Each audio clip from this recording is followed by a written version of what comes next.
Hello, everybody, and welcome to Are You Ready to Garden, episode 9. We've got exciting topics tonight. We have two of our colleagues, Daryl Minch and Sandra Grenzi, and I just want to do some house rules first, just to let you know who I am. I'm Bill Levick. I'm with Rutgers Cooperative Extension in Middlesex County. I'm an agricultural agent, a part-time farmer with my brothers, and teach classes at Rutgers, and been doing this for about 30 years, and I love it.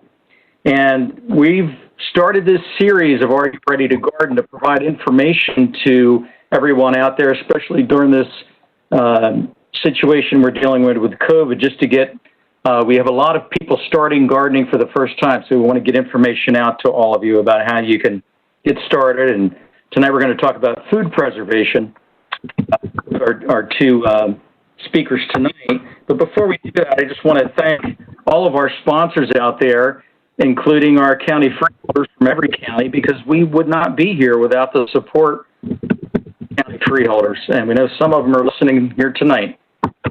We really appreciate your support. Rutgers Cooperative Extension, we get support from the federal government, from the county government, and from Rutgers University, New Jersey Ag Experiment Station. So when you hear about the New Jersey Ag Experiment Station, that's the reason that we're all here, because the research and programs that we develop there are what we take that information from the university out to the people of the state of New Jersey to try to provide answers in all areas of environmental, agriculture, food science, as we'll be talking about a little bit more tonight. I also want to just thank all the people that have helped us put this together. Our engineer, Dave Smella, Brendan Pearsall is with us tonight, Rich Weidman, Angela Monahan, who's always been helping us out, Bill Erickson, my buddy Ray Samuelis. There's a long list of people that have been working with us to put these programs together. And I want you to join us next week, because we're going to have a virtual Jersey Fresh farm tour. We've got about 8 or 10 farms we're going to get out to see next week, and it's going to be a lot of fun. So we're going to get a chance to go out and see what's in season. And we're going to talk a little bit more about how to harvest, like sweet corn, tomatoes, squash at their very peak. Getting a preview tonight, two excellent speakers, two colleagues that I'm very pleased to introduce, because they have good information to share with you tonight on preservation, including freezing and dehydration. A little bit of the background of both of our speakers tonight. First up tonight is Sandra Grenzi. She's the family and community health science educator, let me say that 3 times fast, and a tenured faculty member for Rutgers Cooperative Extension of Hunterdon County for 13 years. She provides leadership for the FCHS program in Hunterdon County, as well as for statewide initiatives in FCHS. Sandra is an avid gardener and loves preserving her own homegrown produce. As a registered dietitian, she is focused on helping consumers eat healthier to prevent chronic diseases like diabetes, hypertension, and heart disease. And boy, I tell you, that really is huge and makes a big difference, because I noticed when I changed my diet, and I know friends that have done the same thing, you feel so much better when you eat the right foods. I don't always do it, but when I do, I feel better. And also with us tonight, I'm going to introduce her now while we're in the start, is Daryl Minch. Is the family and community health science educator, and she's a tenured faculty member of Rutgers Cooperative Extension of Somerset County for 35 years. She provides leadership for the FCHS program in Somerset, as well as statewide initiatives that they have within their department. She was the co-leader for New Jersey's first FCHS Master Food Preserver Training Program in 2016. Daryl has preserved food by canning and freezing since childhood, and taught it to hundreds of residents over the years. Daryl's other areas of expertise are food safety, food allergies, and food and nutrition. And it's amazing how much, by eating healthy, how much of a difference it makes in how we feel, and also how we react to different things in the environment as well. So without further ado, I'm going to turn it over to Sandra Grenzi. Well, thank you, Bill and team, for inviting us here tonight. This is the topic that Daryl and I love to do. Okay, so just a little bit about our department in one slide. Family and Community Health Sciences, that's our department. We have focus areas in food, nutrition, and health, all the lifestyle behaviors that help people stay healthy, food safety and food allergies, food security and reducing food waste. And we also implement the SNAP-Ed Region 2 grant in Burlington, Camden, Gloucester, and Mercer counties. And that focuses on nutrition and health and healthy lifestyles for underserved audiences. Everything we do in food preservation is very focused on creating a safe product. So it starts way before we get to the part where we're actually preserving the product. It starts with the very beginning of handling the product. So a little primer on food safety, or a little refresher in case you may have forgotten. There are lots of different ways that microorganisms can get into our food. And when we're talking about gardens in particular, we know that our produce is close to the ground or in the ground, so we can have some microorganisms coming in from soil or water. We can cross-contaminate once we bring those foods into our kitchen if we're not careful. So the main source that we're going to be talking about or thinking about when we're talking about gardening is making sure that our produce is clean and properly handled when we bring it into the kitchen, and then we apply good food handling practices from that point on too. So just remember, microorganisms can enter your food from a variety of sources. So in food safety, we use this acronym called FAT-TOM that reminds us about the ideal conditions for microorganisms to grow. So the first F stands for food. So microorganisms are living organisms, and they need a source of food, just like other organisms.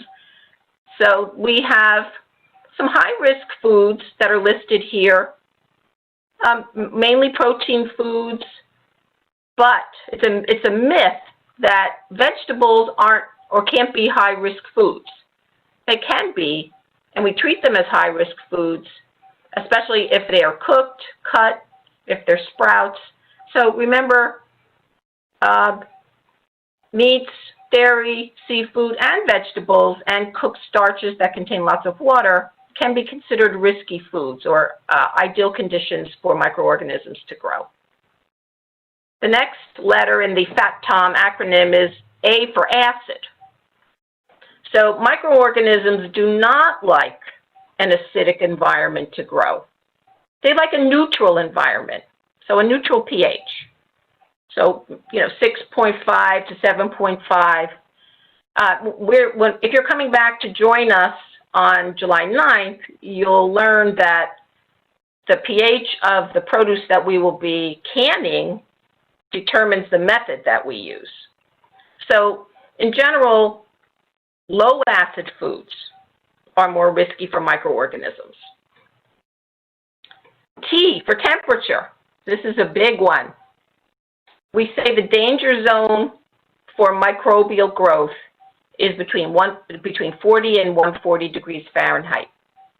That really is ideal for microorganisms to grow. So in freezing, which we'll be talking about tonight, we will be talking about holding the foods that we're preparing well below 40 degrees. We'll be holding them at 0 degrees. So we're going to be using temperature as a way to control and prevent microorganism growth. Time, the next T in FAT-TOM. Microorganisms can grow exponentially over time, and it doesn't have to be a very long time. So there are guidelines for keeping hot foods hot and cold foods cold, keeping foods out of the temperature danger zone. So again, safe handling of food, we're not going to talk about all the steps, but we want to minimize the amount of time that we keep foods in that ideal temperature zone for them to grow. O for oxygen. Most microorganisms prefer oxygen to proliferate and to live. But as we'll learn on July 9th, if you come back, there are some that are very problematic that grow in anaerobic conditions. And when we're canning, in particular, we have to be very aware of which of those microorganisms can be a problem under anaerobic conditions. So stay tuned. Come back on July 9th. And last but not least, moisture. Moisture must be available in some way, shape, or form for most microorganisms to grow. Now, tonight we're going to be talking about two types of food preservation. I'm doing freezing. Daryl's going to be talking about dehydrating. In both of those methods, we're going to be making available water not available. We're going to freeze it in freezing, and in dehydrating, we're actually removing available water. So by controlling the moisture level of foods, we're also creating a less desirable environment for microorganisms. And there, wait, if you can see the thermometer, the temperature danger zone with the very green microorganism. Can you see that? We're going to be operating down here in freezer temperatures at 0 degrees Fahrenheit or less, and refrigerator holding temperatures are at 40 degrees or less. So we'll be talking about these low temperature conditions. We have this procedure tattooed on parts of our body after what we've all gone through with COVID, but it is the beginning of safe food handling everywhere, every place. Proper hand washing, clean utensils, clean countertops, very, very important as a first step. Clean hands, clean surfaces, clean utensils. And here's where we could get into trouble with, especially with produce, the possibility of cross-contamination.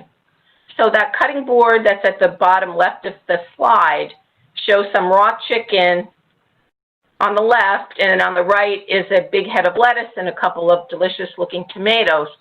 And the problem here is that we are going to cook that chicken, which will hopefully, we'll cook it to a proper temperature, which will kill any harmful microorganisms. But we're not going to cook the lettuce and the tomatoes that could have come in contact with some bacteria from that raw chicken.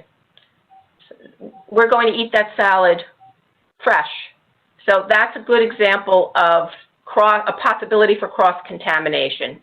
We want to keep foods that will not be cooked away from foods that are potentially risky for containing microorganisms, and we want to properly wash those cutting boards and utensils. Just be aware of cross-contamination in your own kitchen. And just a few pointers specifically on safe handling of fresh garden produce. So once again, start with clean hands and surfaces. I mean, we're coming in from the garden.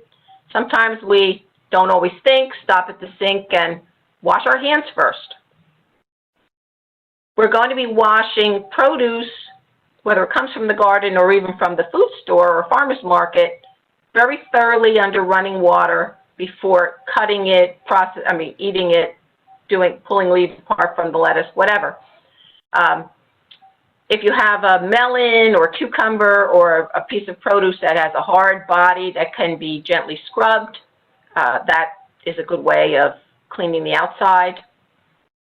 Currently, washing produce with commercial produce cleaners or soap or dish liquid is not recommended. And it's also not recommended to rewash the bags of greens that have been pre-washed and packaged and that are labeled that they have been pre-washed. There's a risk of contaminating those pre-washed greens by possibly putting them in your sink or having them come in contact with an unclean cutting board or bowl or strainer. So it is not recommended to rewash those. Use clean, dry paper towels. We already talked about cross-contamination. And pay attention to storage. Really perishable fruits and vegetables, so things like berries. I mean, I have strawberries in my refrigerator right now, or greens that are quite perishable once they're harvested, some soft leafy herbs. Some of these need to be refrigerated. And one good tip, if you can't remember, is to think about how they're stored in the supermarket. Are they in a refrigerator case? So pay attention to the perishable produce and store it safely in the fridge. Sandra, there was a question here about that earlier in terms of which vegetables and fruit should go directly into a refrigerator versus which should be stored on the counter. Do you want to just give a little bit of an overview of, from your own experience, what should be? Yeah, and Daryl can chime in too. Generally, what I basically just said, greens, mushrooms, berries, it's hot in my house. They will not last more than a day or so, at room temperature on my counter. Things like potatoes, obviously bananas. Bananas are not ideal for refrigerated. And fruit that's a little underripe, your peaches and your pears and things, until they're fully ripe, then keep them on the counter, and once they're ripe, put them in the refrigerator. Tomatoes do not refrigerate. Their flavor goes away, except once you cut them, and then they must go. I was just going to say that. Once you cut any fruit or vegetable, you have broken that outer seal, so to speak, and microorganisms can easily enter. So cut produce, if you buy a package of cut up melon at the supermarket, that has to be refrigerated. And again, like I said, a good tip, if you can't remember, is to pay attention to how the supermarket is storing it, because they obviously want to maintain the safest and freshest produce that they're selling. So sometimes, that's a good way of remembering. Just to add to that too, like with sweet corn, we typically will cool sweet corn down as soon as we harvest it. And you want to do that so that it doesn't turn to starch rapidly.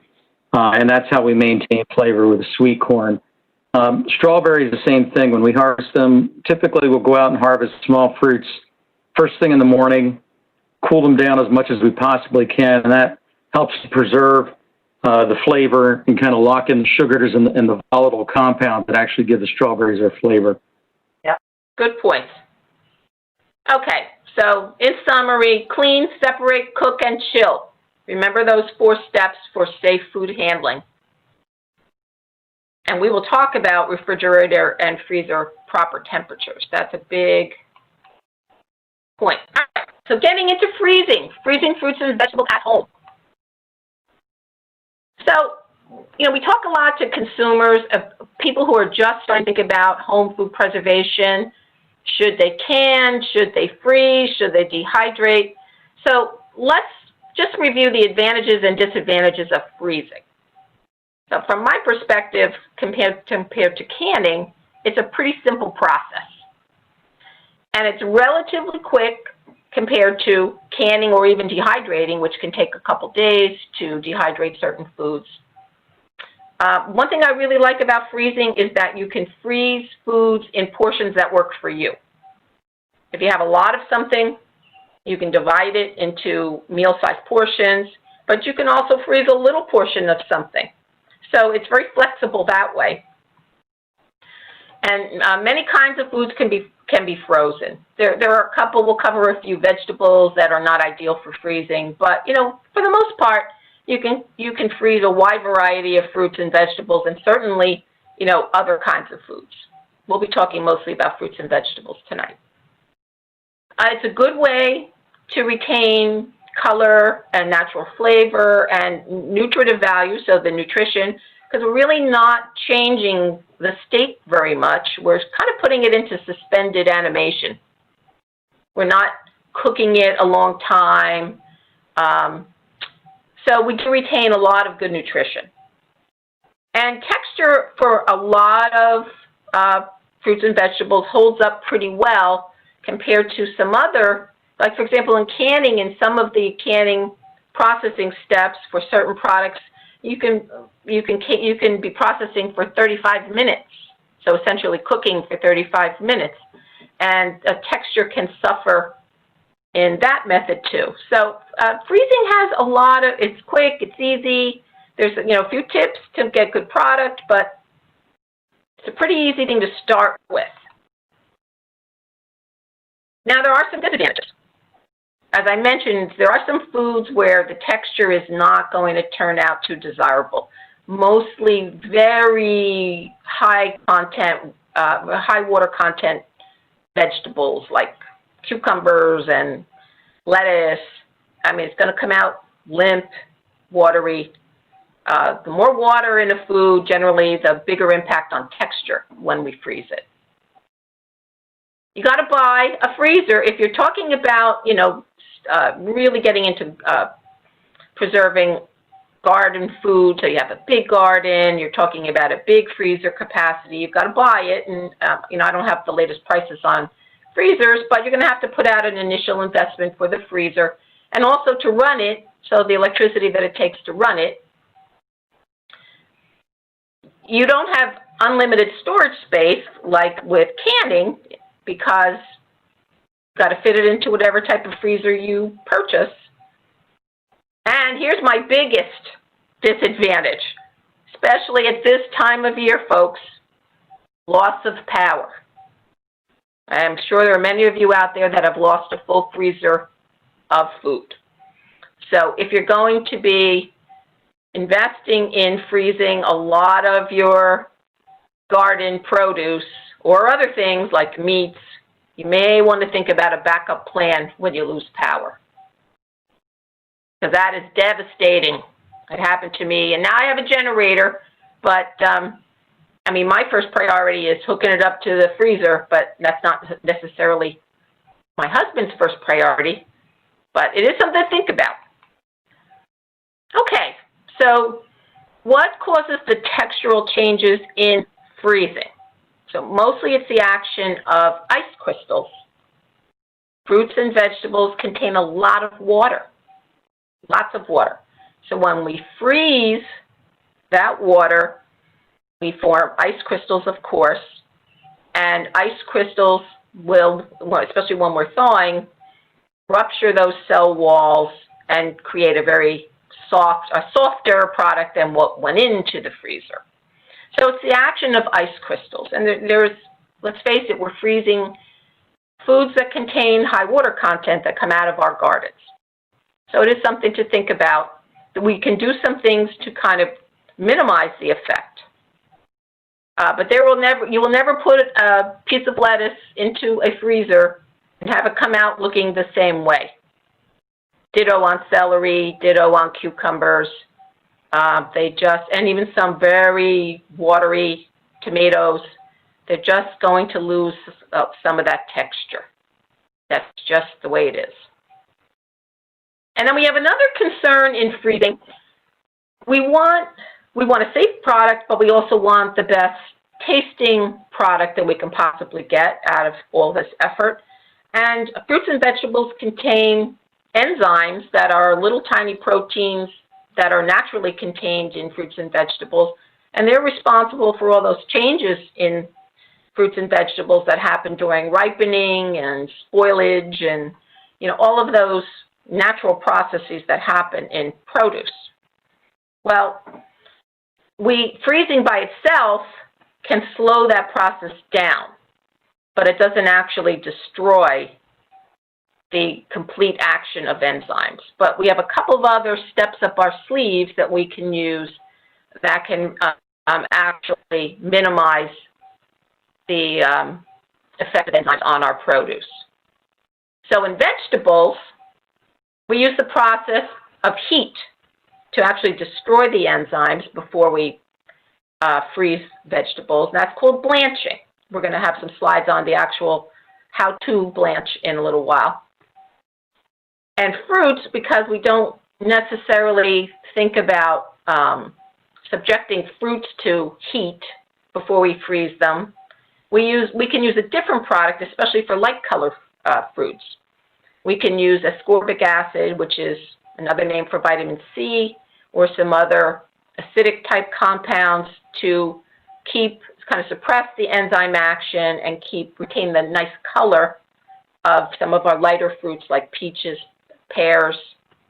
So we'll talk a little bit more about that. So we have some tricks up our sleeve that we can use. Now there's the pictures of two types of freezers. Of course, you may only use the type of freezer that's above or below or side of your regular refrigerator if you're not doing a lot of freezing. But on the left is an upright freezer, on the right is a chest freezer. I read up on the pros and cons of either or.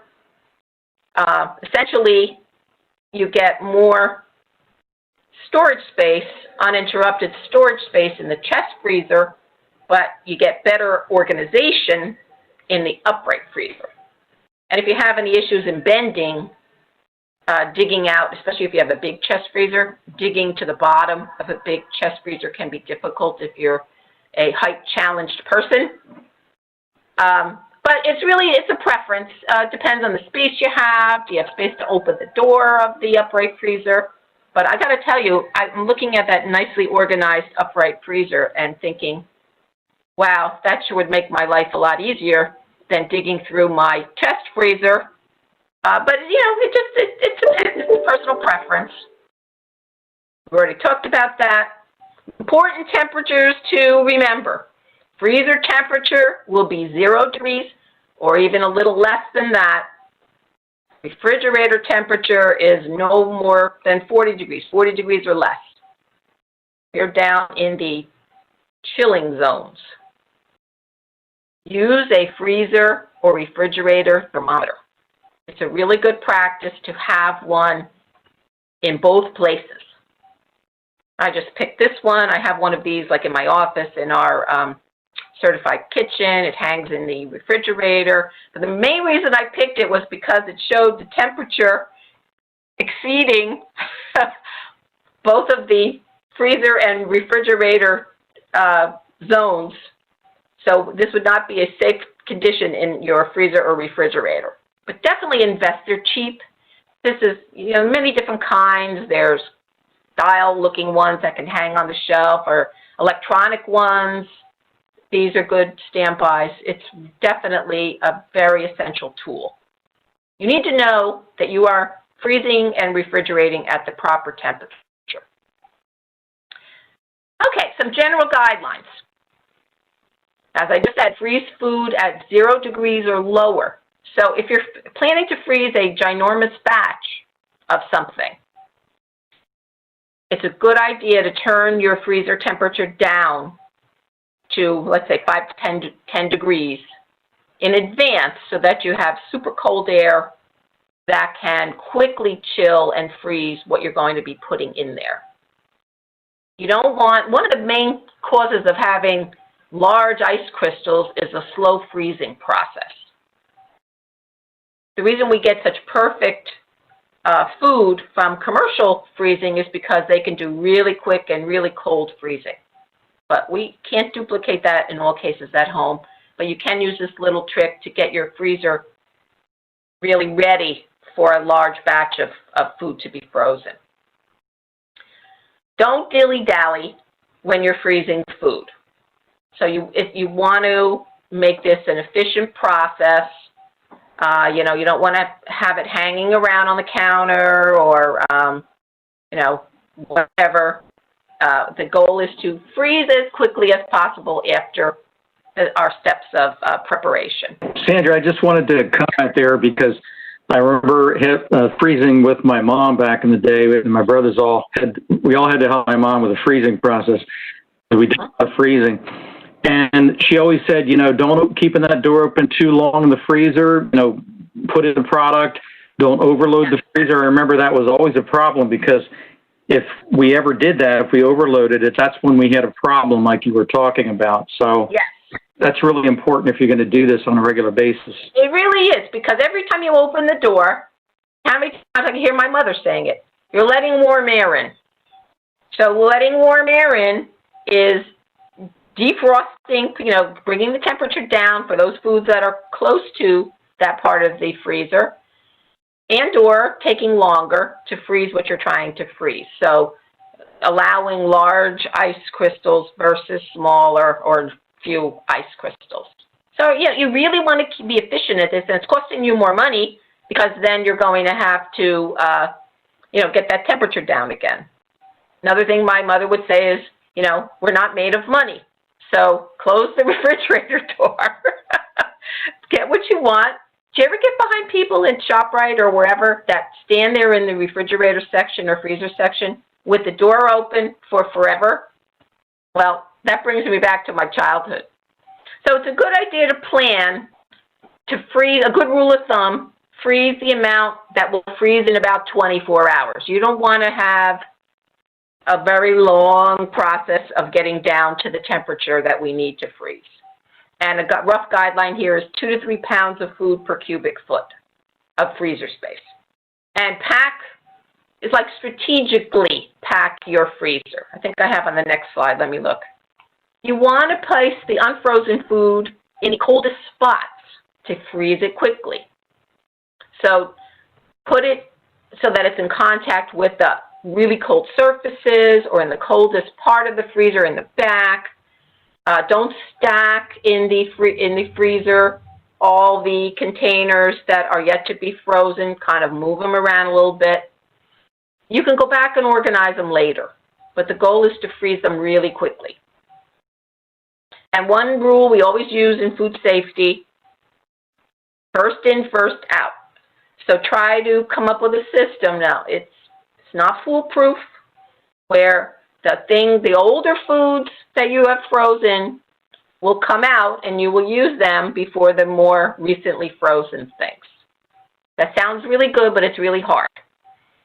What helps is try to have a system. If you're doing this large scale, we don't want to waste food. That's a big concern these days. Food waste. We're becoming more aware of that. Throwing foods out is not saving any money, and it's just bad for the environment. So try to have a system.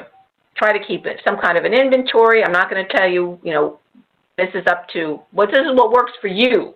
So whether you make a mental note or have a little chart, try to have a system so that you're not wasting food.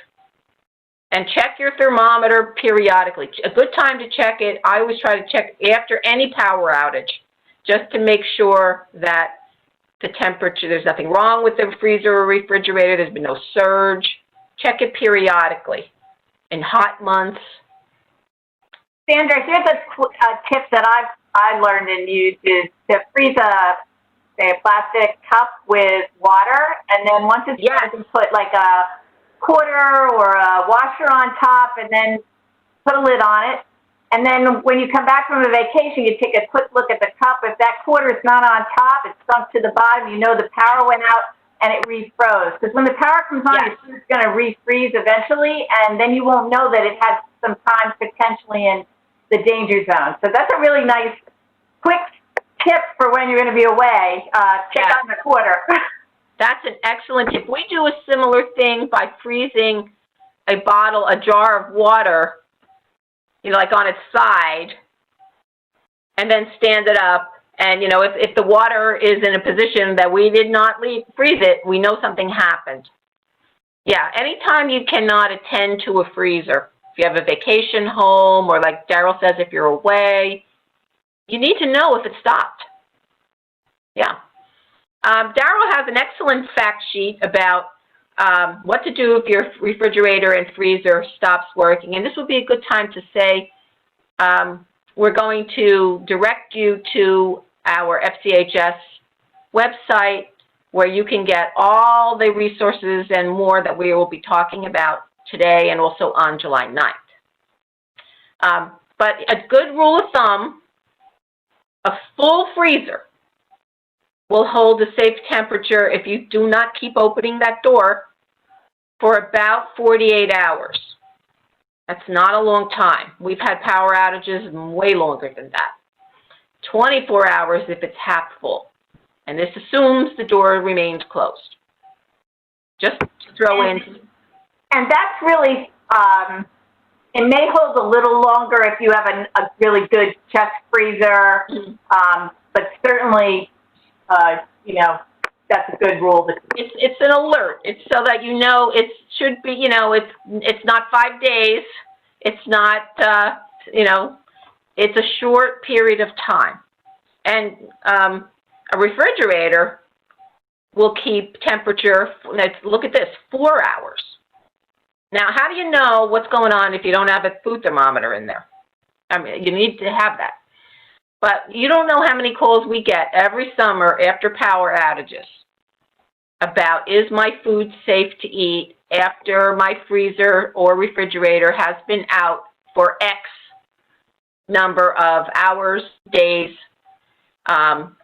So it is an issue. You have to be aware of the food safety guidelines. Now, if you are lucky enough that your freezer has only been out for less than 48 hours, and you look at the packages of food and you see ice crystals, or if your thermometer that you have placed in there, based on our guidance, is at 40 degrees or less, the food is safe. It can be refrozen, could be cooked too. However, you know, you may have some of that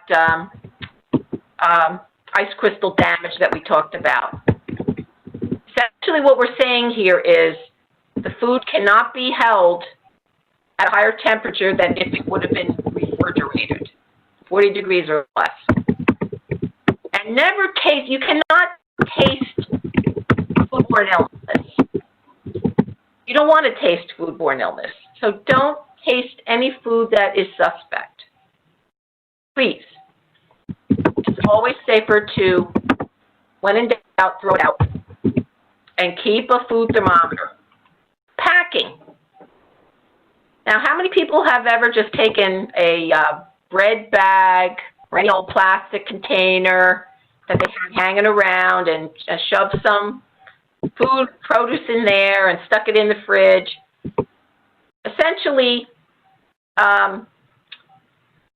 you're not going to come out with a good product. It pays to spend a little time investing in, we're going to be looking at some containers in a minute, but, think about the use of this food when it comes out. That's a good way to think about it. Pack it in serving size quantities.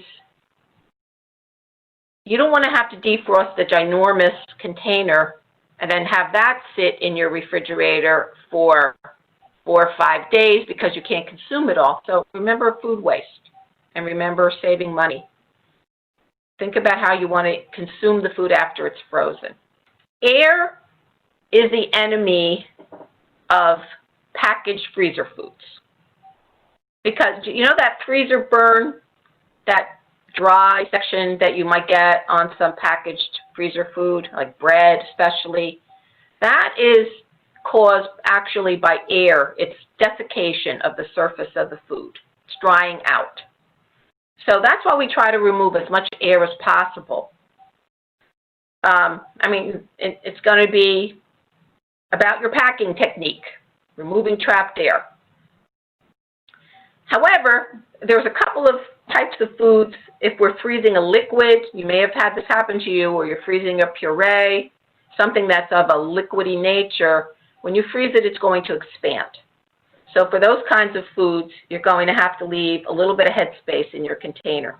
So this picture that I have on the slide with that black arrow is pointing to looks like between a half an inch and an inch of headspace on whatever that frozen product is. You can see it's a puree of some kind.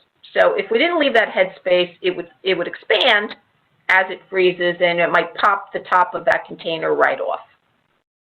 So that's going to happen on liquids and purees. It's not going to happen on odd-shaped vegetables and things that won't expand much. But a liquid, a puree, definitely we need to think about headspace. So just leave a little extra room in your container. press as much air as you can for bagged foods. Be neat when you're filling freezer containers. Because if you have an edge that's got food on it and you haven't wiped it, that may not, that lid may not stay on it. You may lose the top of your lid, and then you're going to have a lot of freezer burn on that food. It'll also smell like your refrigerator or freezer. There's some pictures of some nicely labeled freezer containers. There's some specs that we think about when picking a freezer container or a freezer bag. I think one of the worst things that happens with frozen food is if it's not properly packaged, it comes out with that freezer smell or refrigerator smell. You know what I'm talking about.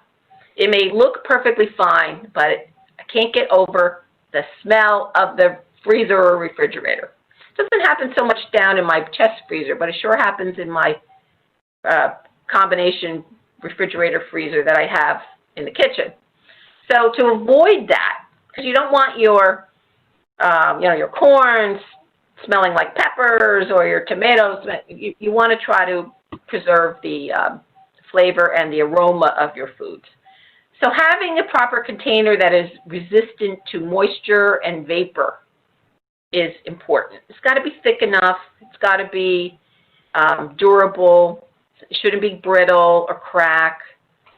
Glass jars, some people like to freeze in glass, but pay attention. Not all glass jars are suitable for freezing or canning for that matter. Check, a glass has to be able to withstand a big change, a quick change in temperature, whether it's going low or going high. So make sure that if you're using a glass container, that it is suitable for freezing. Not all Ball jars. We had to look this up for a class that we were teaching. Not all Ball brand jars, canning jars, are suitable for freezer use or for oven use. So read the specs of the containers if you're planning to freeze in glass.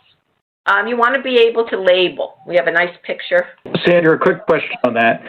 So how would you determine that? Is that written when you order these jars, or is it on? How do you determine whether or not you can use those glass? I was researching Ball jars, and I had to go, and it was not every jar. Generally, for like Ball-type canning jars, if it had a wide mouth, it was suitable for freezing. And it said, suitable for freezing. Freezers. For the most part, they want to avoid those narrow necks where it makes it hard to get the food out. Personally, my problem with glass is that I can be a little klutzy. So, I'm rummaging through this freezer and I drop the frozen food, hopefully not on my foot, but glass shatters. Plastic may shatter too, but it's not the glass shards all over the place. So, from my perspective, I usually go with plastic, whatever, rather than the glass. That's just me.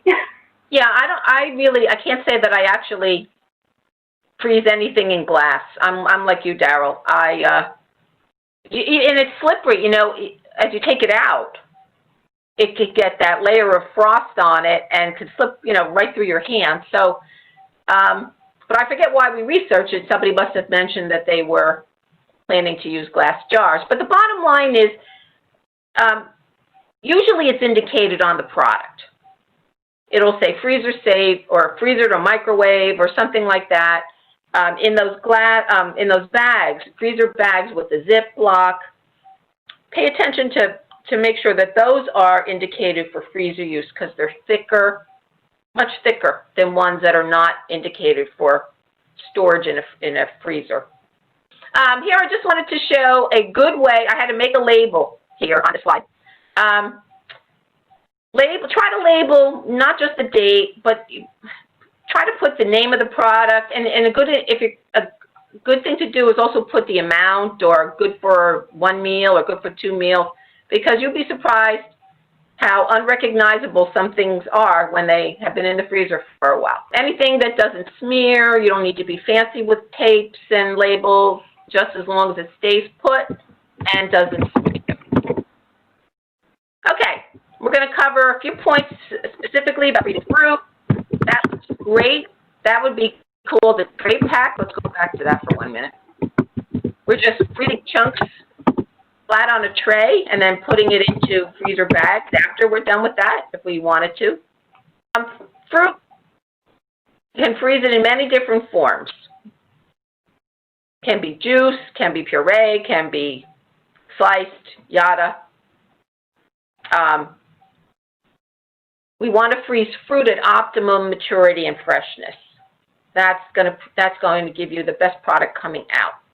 And if you're following methods like the, you'll see the Center for Home Food Preservation or USDA food preservation methods that you'll be able to get links to at our site, it'll tell you the best way to freeze different kinds of fruits and vegetables. So if you don't know and you're not sure, you can always use a standard method to help you. One thing that we can do to prevent fruit darkening is, remember I mentioned we can use ascorbic acid. We can buy vitamin C tablets in a drugstore, and we can crush them up really well. Doesn't have to be anything fancier than that. If you don't want to do that, we can use commercial products like Fruit Fresh. Some people use lemon juice or citric acid. Ascorbic acid, vitamin C, is the preferred and the best way according to the standard methods, but you have options. For ascorbic acid, you're going to have to follow recommendations on a standard recipe because it varies by the different kinds of fruit, how much to add to a particular volume. So I would recommend, there really can't use general guidelines. It depends on so many factors. But you basically are going to, if you're using tablets, you're going to crush them up.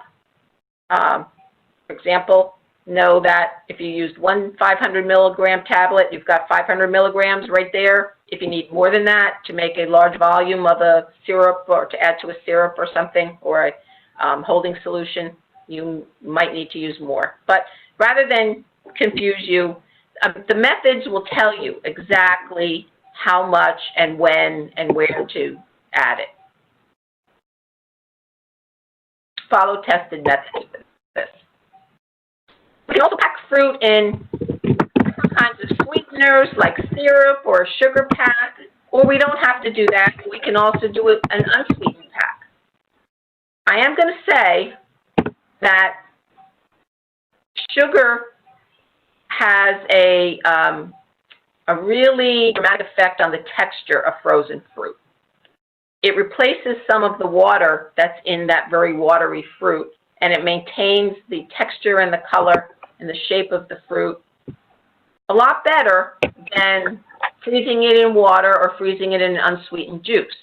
But then there are disadvantages such as, do we want to consume that much sugar?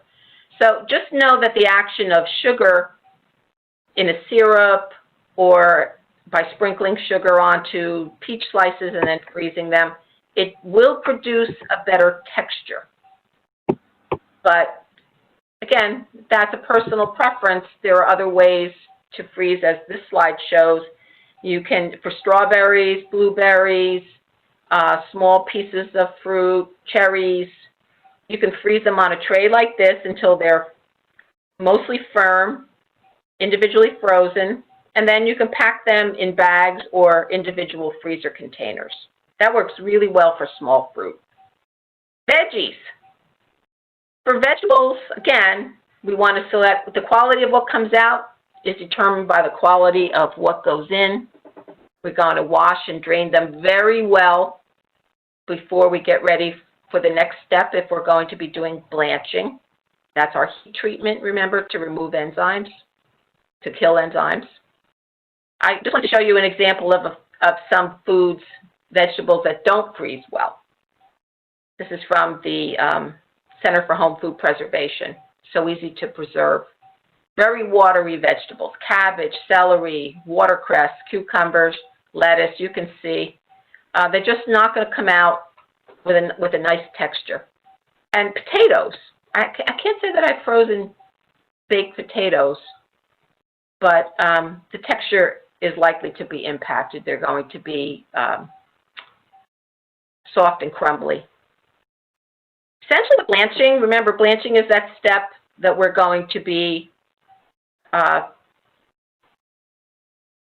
essentially plunging our cleaned, trimmed vegetables into boiling water or steaming them for a very short amount of time and then taking them out of the boiling water, quick cooling them in ice water, draining them very well, and then freezing them. So that small amount of time is going to be enough time to inactivate those enzymes. Now, how do you know how long to blanch what? There's where you need a chart. And in the methods that I keep talking about, the Center for Home Food Preservation or USDA, or Ball probably even has a chart online, it will tell you exactly for every single type of vegetable, in what form, how long it should be blanched.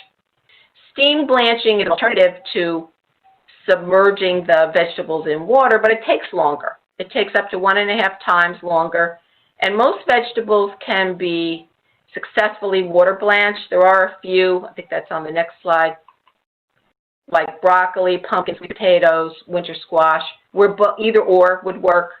But just remember, you can't fit as many. If you're using a little steamer rack like the previous picture showed, you're not going to get as much vegetables on there, so it's going to take you longer to process your batch. A chart will show you and tell you what is preferred for what type of vegetable. And there's just a few examples. Blanching time. See, it matters even the size of the corn, small ear, medium ear, large ear. Some of this is like large ears is getting close to cooking them, actually. According to Bill, it's past the cooking time.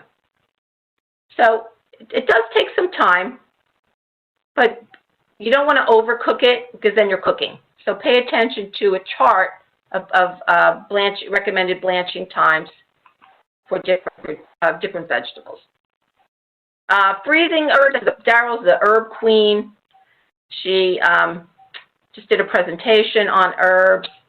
You can successfully freeze herbs either in sprig form on a tray, or those like firm, like rosemary, thyme. Then you just bag them, remove the air and bag them. Or you can do something really fun, which is in this picture, which is you can combine them. You can chop the herbs. You can use an ice cube tray like this or another container and combine them with your favorite type of fat like butter or oil or even water. This picture on the right is some kind of an herb, probably basil, frozen with water. And then you can pop these out and freeze them in freezer bags. And then when you're ready to do a saute or you're ready to use some herbs in soups, you've got them right there. And Daryl always says, though, I'm interjecting, your ice cube trays may smell like the particular herb that you are freezing. So just be aware of that. You also may not be able to get the smell out of these ice cube trays. So you may need like a dedicated set. Sandra, I like that idea of freezing them. I like that idea of freezing them in cubes. I guess stevia would work well with that too, right? Because stevia being like an artificial sugar, you could store it all season long and then just pop it out, incorporating the iced tea or whatever. That's a great idea. Yeah, this is really fun, and like you can be a gourmet all year long. That was my last slide. I'm going to hand it over to Daryl. These resources will be on the website link that we will provide you. So now we're going to talk about drying or dehydrating foods at home. And a lot of you, this is one of the oldest food preservation methods. You know, originally we have evidence back in 12,000 BC, sun and wind. If somebody left their food sitting out there on a rock or the field is dried and they went, wow, this lasts. And then we moved from fire, where we could heat and dry food in these houses, to the commercial dehydrator in 1980. So why dry? It's really good if you're into hiking, camping, snacks for those sporting events when we can get out and do all of those things. It makes the food light. I know you can't see it exactly, I dried some chives from my garden the other day. The color is really nice, and, why waste them? They'll be really nice come wintertime. You intensify the flavor of things when you dry it, so if you dry that peach, you get an even richer, deep peach flavor. It's really easy. You do need probably a piece of equipment we'll talk about. If you're into the hiking and camping, it gets the food down to something that's manageable in terms of size and weight. And the shelf life is really long. It'll keep, in some cases, a year if you've done a good job, and it doesn't require a lot of storage space. You don't have to worry about power outages or even a lot of cabinet space. Now, why not dry? Sometimes it takes a long time to dry, so an herb might take an hour or so. The chives took I'd say 4 or 5 hours in my dehydrator.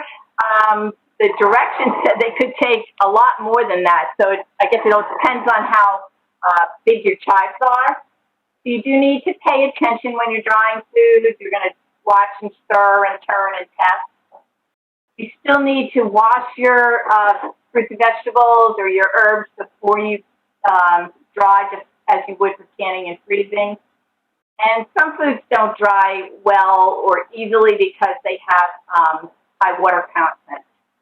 And I want to mention here is that commercially, when you buy things like blueberries, strawberries, or you find them in some of the cereals, many times they are freeze-dried. So that process retains color much better than what we can do at home. We can do a good job, but the freeze-drying is a better process for that. I have seen online that you can get freeze dryers for home.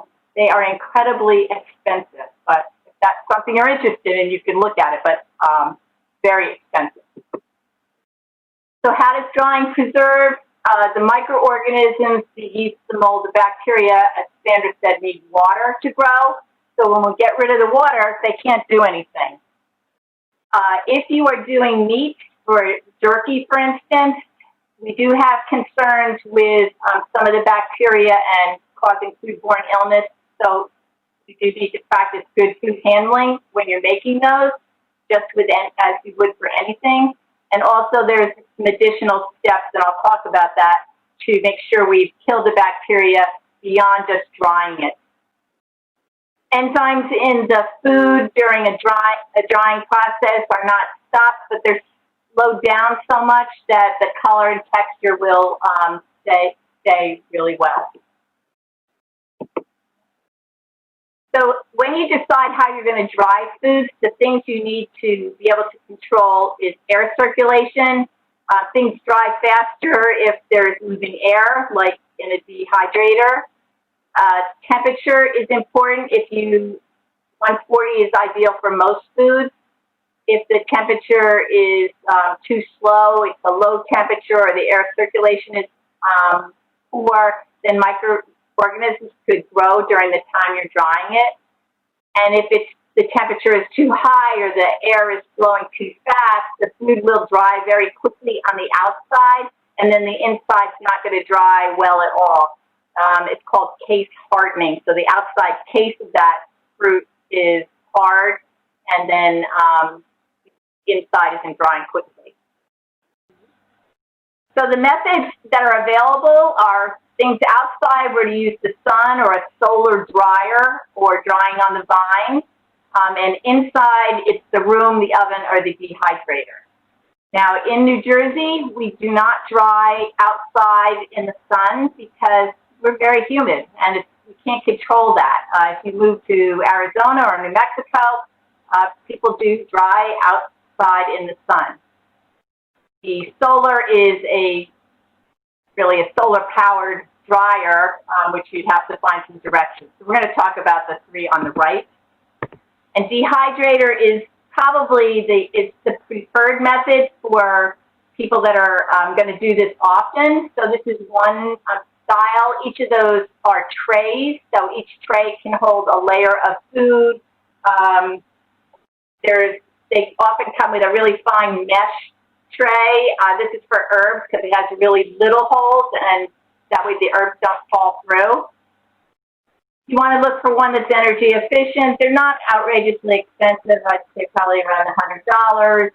Most of them have an auto shut-off, so you can either count the time up or count the time down. Everything should be washable. Look for a guarantee. There are different designs out there. The horizontal ones have the heat and fan on one end, and then the air blows across, versus the vertical ones, like the round one, where the air comes either from the top or the bottom. And it says flavors might mix.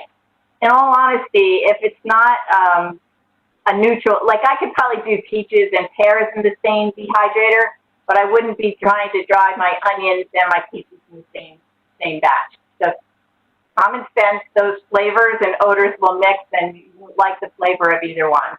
Daryl, we have a quick question here. I think that would be appropriate at this time. This person is saying we have a Samsung oven with a dehydrate feature. Is this to use, or should we have a dedicated dehydrator? No, if your oven has that, you can use that. I think I might have a slide on that. Well, no, but anyway, yes. So some ovens do have a dehydrating setting. They may probably have a fan. Like my oven has a convection fan, but it's not having a dehydrating setting, meaning it doesn't go low enough, like 140 or below. So you can use that if you have it. That's fine. I wouldn't go out and buy another one unless you, the advantage of these appliances is most of them are pretty energy efficient, pretty quiet, whereas the oven is a larger space. But I'm all for using what you have, and if yours is set that way, then I would give it a shot. What can you dry? You can dry just about anything. Fruits, vegetables, that's kind of the focus today, but you can make leathers, we'll talk about that, jerky, herbs, nuts, and seeds. So for fruit, you're going to wash them, core them if needed. You want things to be really uniform in thickness so that the drying time is the same for the whole tray or the whole dehydrator. Peeling is usually recommended, and you want the slices to be pretty thin. The thicker they are, particularly if it's a really moist fruit like a peach or a pear, it's going to take longer, so slice them thinner. Says to check whole fruits with thick skins, for instance, cranberries or blueberries. So those skins on those fruits are fairly thick, and if you try to dry them without doing this process, it takes forever or is nearly impossible. And what you do is you put the cranberries or blueberries in boiling water until the skin cracks. It shouldn't take very long, and then quickly immerse them in ice water to keep them from cooking. Dry them with a towel, and then put them in the dehydrator. I got to say, I only tried blueberries once, and they took literally over 48 hours, and I wasn't thrilled. So I'll buy my dehydrated blueberries and stick with the other things. But, you know, you're going to have to experiment a little. Most fruits that are light-colored are going to need some sort of pre-treatment, or those bananas or peaches or pears are going to turn dark. They're going to darken anyway, but the darkening will happen a lot quicker. So we usually treat them either with ascorbic acid, which is vitamin C, or a mixture such as the commercial one, Fruit Fresh. You can use fruit juice dip, honey, syrup. So those are probably the preferred ones for most of us. The method of sulfuring, which is using sulfur or a sulfite dip, are true ways to pre-treat, but the sulfites are highly allergenic for some people. The sulfuring is a smoking process. I can't see where most people are going to do that at home. And then again, a lot of people are allergic or are bothered by those. So I would stick to the methods up top. And if you go to the resources that we'll have at the end, they have fact sheets on how to do this. And I say we're using the National Center for Home Food Preservation, which is part of the extension system, and they have great fact sheets, so we don't reinvent the wheel. The fruit juice dip, you would use a juice like orange juice or pineapple juice, and then you soak the fruit a little bit, and you can see the color is pretty good after the dip. Honey could be used as well. Syrup blanching, you would make a syrup. You would boil sugar and water and corn syrup, which is a sugar. Add your fruit, simmer a while, let it stand so the food is then absorbing some of that sugar, and then you're able to dehydrate it. Those adds a little bit of sweetness to the fruit, and it also helps with the color. So when we dry, you're going to put the food in single layers. You're going to follow directions on drying time, and they're just an estimate. Like the chives, they had a really long time, but I imagine they were using fatter chives than the ones in my garden. And then watch the food carefully at the end, because that's when it dries more quickly. You don't want the food to stick. You can fold the fruit in half. If it doesn't stick to itself or it doesn't have moisture coming out of it, then it's probably done.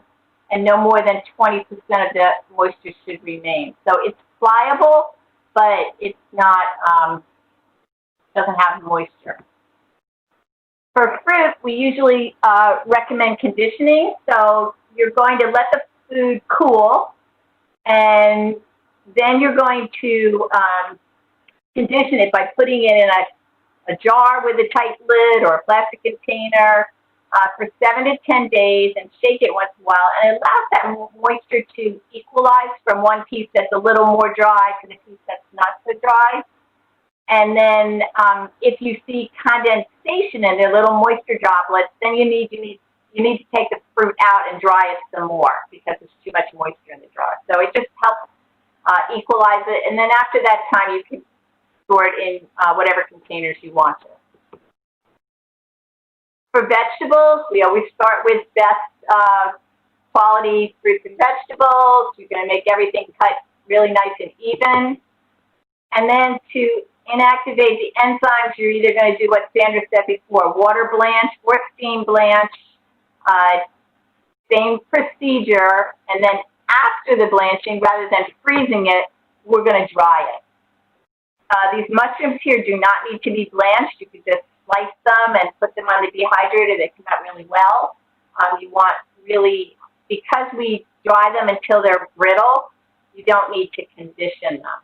Daryl, just a quick question. The thickness that you want to cut fruits and vegetables when you're dehydrating them? The thickness varies by the kind, and the directions would tell you. Let's see if I can do it. Okay, so for a pear, it says 3/8 inch thick. For rhubarb, 1 inch length. Strawberries, 1/2 inch thick. So it varies, and the directions. And when you buy, if you buy a dehydrator, it probably has directions with it. Would be my suggestion. Fruit leathers are fruit roll-ups.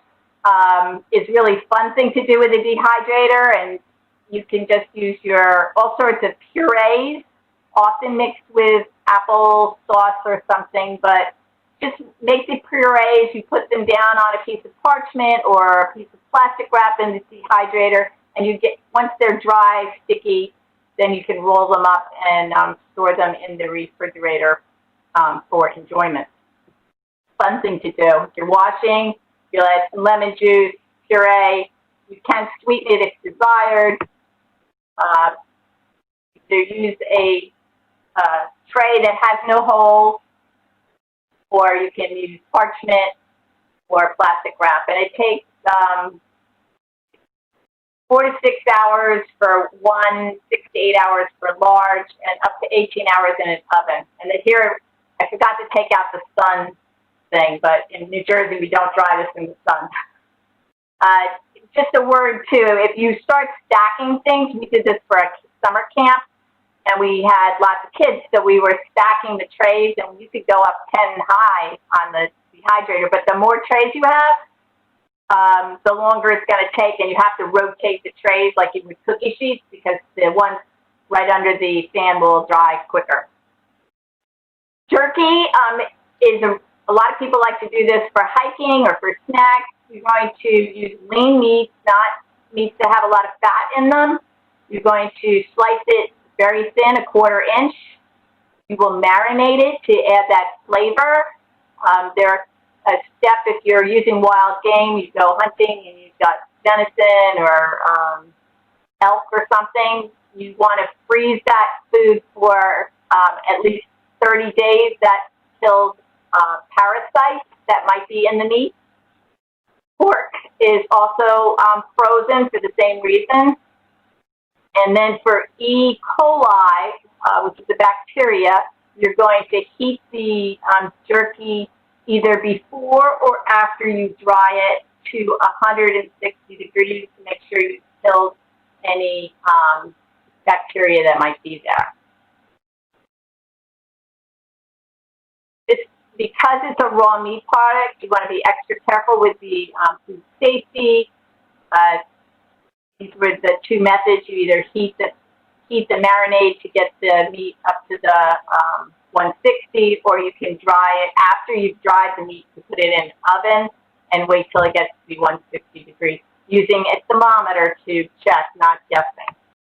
We don't dry meats outside. Our colleagues in Alaska have a lot of people who get sick from drying fish and things out in some places in the sun. It just doesn't work all that consistently, and nobody wants to get sick. And jerky can be stored at room temperature for a couple of weeks, or if you want to keep it longer, we really recommend that you freeze or refrigerate it. Herbs are great in the dehydrator. You can dry them also in the oven, even without a low setting. I often do this, so if I've been baking or roasting, I turn the oven off. I have a tray with sides, like a cookie sheet with sides, and then I put my herbs on there, single layer, and then close the oven door. And when the oven cools down, I check it. If it's not crispy enough, then I turn the oven on till it gets to 200 degrees. I turn the oven off. I don't want to leave it on because it'll dry too fast and it's wasting energy, so I just use the residual heat. And in the dehydrator or microwave, say in the dehydrator, follow the directions. Ovens can be used for drying, but you want to think seconds. So that plate of parsley will dry, it might take a minute, and then you go, well, it's not quite dry enough, I'll give it another minute. Be careful because it can actually over dry and ignite. So you do not want to fire, think seconds if you're going to try that method. Another method is to use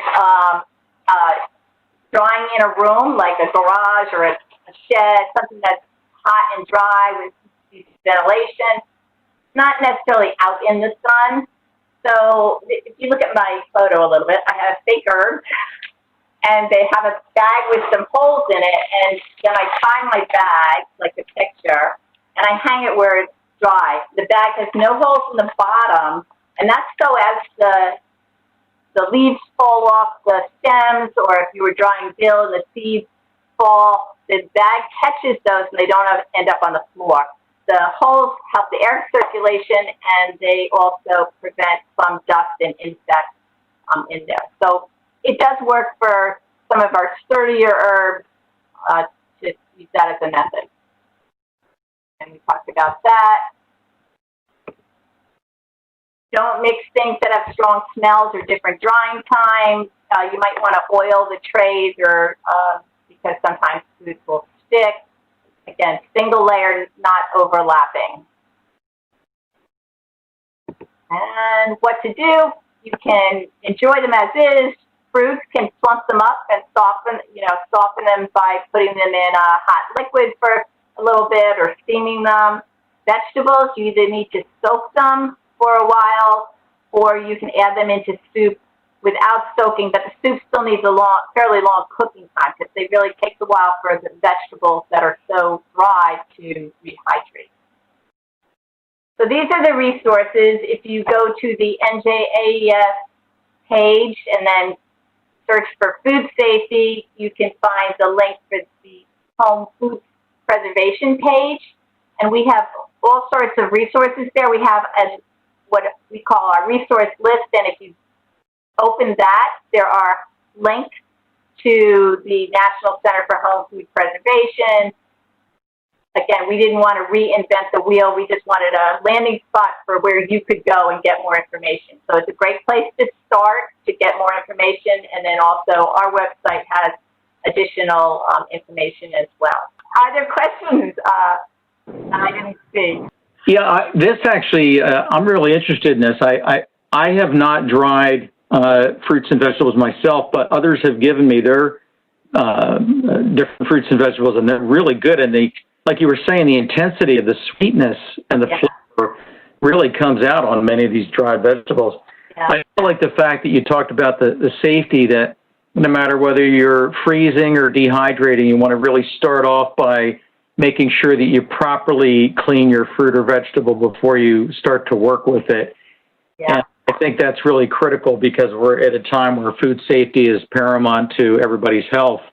And freshness matters too. So if you're lucky enough to have your own garden or, pots and can harvest and then go right to freezing or dehydrating, that gives you that best flavor. If you're going to your local farm market, that's a great way to do it too. But you want to try to do these things within 24 hours of harvest if you can't do them right away, because nothing improves in taste over time. So, Well, my mother was the first scientist that I remember that she used to do all this, and she would freeze sweet corn. She would take it off the cob, like you suggested, and her sweet corn tasted almost as good as picking it off the right out of the field and eating it. And I was always amazed how she could do that, but she did a lot of experimentation on her own to get it to taste like that. So any comments on that, of how you can get that, especially something like corn, to taste just as good as after you freeze it? I think the key is starting with that, fresh from the field harvest and not letting it sit out where those starches develop. I prefer to freeze it off the cob because when I, as Sandra showed you, cooking a large ear of corn with the cob is 11 minutes because the heat has to penetrate the cob. If you cut it off, that's only 4 minutes, and I don't cook my corn for 11 minutes. So I think that short cooking time, that fresh from the farm stand or field is the best. I agree with you with short cooking because we never cook corn for more than a couple minutes, sweet corn, just to neutralize the transfer into starch. And we find that most of the really good sweet corn out there, if we just have a short cooking time, that's all that it really needs. And you get a lot of flavor out of it. We even eat raw corn on the farm, but sometimes raw corn will bother people's stomach. I've never had You don't have to. I mean, it's not required that you cook the corn. So. Yeah. Darryl, we have a good comment from a participant about when an optimal time to pick herbs. She suggests picking herbs first thing in the morning after dew has dried. Yep, that's what we tell you. Yep, and pick just before flowering. Yeah, and don't be afraid, correct me if I'm wrong, Bill or someone, but you don't want to be afraid to cut off the flower head. I just did that with my oregano because it's starting to develop flowers, because those flowers are going to detract from the flavor of the herbs, and you'll get a longer, better growth of the plant as well. I mean, flowers are great for the pollinators, and they look pretty, but especially if you have good taste buds, it detracts from the flavor of the plant. So I did just chop off the flowers and cut back my oregano, which was going wild. You're absolutely right. There's actually compounds that are produced in the tip that send a signal back to the rest of the plant, and you'll start to lose some of your volatile compounds will decrease that add a lot of the flavor to herbs. And that listener here is accurate, because we always pick herbs really early in the morning, just like we do with sweet corn and some other crops as well. We go first thing in the morning, and we find they have the best flavor, and then cool them down, and you'll maintain a lot of those volatile compounds that are really important. And don't let it go to flower, because the flowering process actually starts to change the internal physiological dynamics of the some of the volatile compounds that actually give it its flavor. So that's really important to remove seed heads, like you suggested. Yeah, I say now it's already, since at least in my part of the state, it's been really warm lately, so some of those are starting to flower already. So keep an eye on them. Good point. Well, I'll speak for me. I mean, it's been a pleasure to be here. We hope some of you will join us for the canning that's both in a boiling water bath and in a pressure canner in a couple of weeks. I want to thank Daryl and Sandra for joining us today because it was a real pleasure having my colleagues on today to share all of their expertise with us. I'm really excited about this. I'm actually going to go out and buy a dehydrator, I think, because I've been wanting to do it for a while, and I just have not gotten out there to do it. So I'm going to look online. Any dehydrators you suggest, or are they all one as good as the other? I think there are only a few brands, so they're probably all about the same. Okay. And it seems like it's really important to have those individual trays and space everything out properly, which is Yeah, they most of them come with a set tray, number of trays. I think the one I got for the office was 4 trays, but you can buy additional trays. But again, stacking them higher doesn't speed things up, so probably don't need the extra trays. So while we have your expertise here, what are your favorite fruits and vegetables to dehydrate? I probably do mostly the herbs. I don't grow any fruits. I have done the mushrooms when I bought more than I could use, so that's nice. Personally, I don't use the dehydrated vegetables much, so I would probably do some more of the fruits. I like cherry tomatoes and those small salad type tomatoes. Tomatoes work great. Any small plums. They take up far less space than freezing them without dehydrating. Oh, that's a great idea, and they have less moisture. Yes, so that's a nice way for those little tomatoes that you don't know what else to do with. Yeah. And I guess you'd cut them in half before you put them on the trays, or? Yeah, if they're small enough, then cutting them in half would be fine. Maybe the little larger ones, maybe you have to cut them into another, into threes. But I go by the thickness and the guidelines of the dehydrator. But it's a great way to have another version of your tomatoes that does not take a lot of space. And it really does give them a rich flavor. So that's a good point. They have that. I'm going to do that this summer. I've got a lot of tomatoes coming up. Yeah, and you need to do the plum tomatoes or maybe some of the small cherries and grapes. The slicing tomatoes have too much moisture. They don't dry well. I have a lot of those little heirloom tomatoes. They are fabulous. They're just bursts of flavor. Sandra, I have the same question for you. What are your favorite things to freeze when you're freezing? Well, my rule of thumb is I have a lot of tomatoes. I'm a tomato person. Grow a lot of peppers and tomatoes. I freeze small jalapenos on the tray method. Just spread them out on a tray. And when they're mostly frozen, then I pack them into freezer bags, and we will use those all year long. I don't even blanch them, the small tomatoes. If you're going to be using peppers. If you're going to be using your produce frequently, I've learned that the texture is fine. I usually pop them into cooked dishes, so there's no issue, and they're so handy. You can pour out as many as you need. So strawberries actually are pretty good frozen because I've had those frozen and they come out real nice. I haven't dehydrated them though, because I like them too much when they're fresh, and I tend to eat every last one of them. Yeah, they're excellent dehydrated, and frozen they do freeze rock solid. So having a little sugar with them helps keep them from being like rocks. But the dehydrated strawberries are awesome. We have a brand new strawberry coming out next year. It's actually in propagation right now, but very high sugar and a good sugar acid balance. So we'll look for that next year. But I want to thank our two speakers today, Sandra and Daryl. You guys did a great job. I learned a lot myself about this because I used to do it with my mom, and my brothers and I used to try to help her, but I should have paid more attention, when she was doing it. And I realized I did some things right and some things not so good. So anyway, thank you so much for joining us today. Welcome. Have a great one. Thanks, Debbie. And we look forward to you coming back to talk to us about canning July 9th, right? Yes. Okay, we'll see you then. Thank you so much. Have a great night, everybody.